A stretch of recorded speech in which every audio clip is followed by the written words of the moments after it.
कई साल पुरानी बात है, जब हम बहुत छोटे हुआ करते थे। हमारे यहाँ हमारे चाचा जी दूसरे गांव से आया करते थे।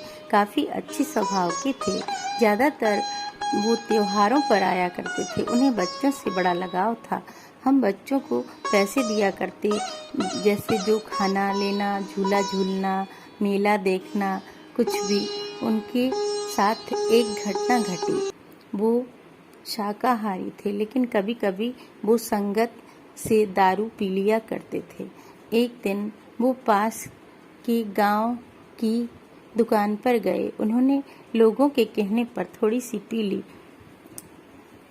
थोड़ी देर में उसका उन्हें नशा हो गया।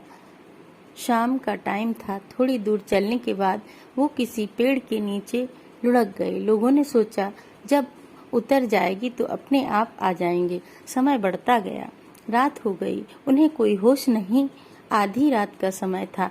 उन्होंने देखा कि हम कहाँ हैं। उन्होंने अपनी आंखें खोली और देखा कि इतना प्रकाश, सारी लाइटें भी बेकार हैं। उनकी आंखें चकाचौंध रह गईं। वहाँ पर देवियों की सभा लगी थी।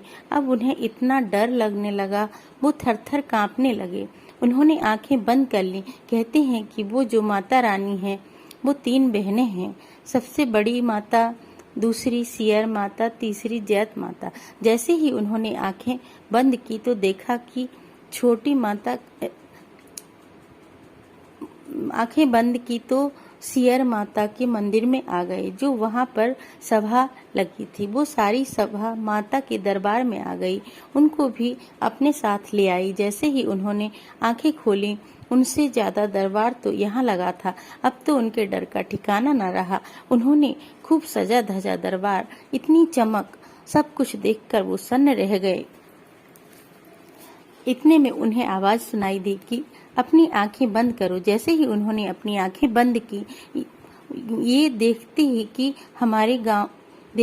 कि हमारे गांव राम मंदिर के दरवाजे के बाहर खड़े हैं। उन्होंने पुजारी जी को आवाज लगाई। दरवाजा खटखटाया। आवाज सुनकर पुजारी जी बाहर आए और सुबह के 4 बज रहे थे। उन्होंने पूछा कि इतने सुबह 4 बजे तुम यहाँ क्या कर रहे हो? उनसे कुछ भी बोलते नहीं बन रहा था। वो बेसुध हो गए। थोड़ी देर बाद उन्होंने सारा वाकया पुजारी जी को बताया।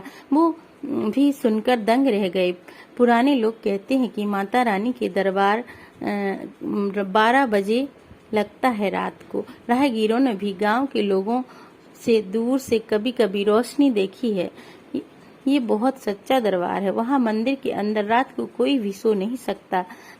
कोई ने बहुत कोशिश की तो उन्हें हमेशा उठा के बाहर रख दिया गया। वो बाहर पाए गए। ये बिल्कुल सत्य घटना है। मैंने नाम नहीं बताया है। ये उन्होंने मुझे स्वयं घटना सुनाई थी। अब वो इस दुनिया में नहीं है। ऐसे चमत्कार विरले लोगों के साथ ही होते हैं। जय माई की।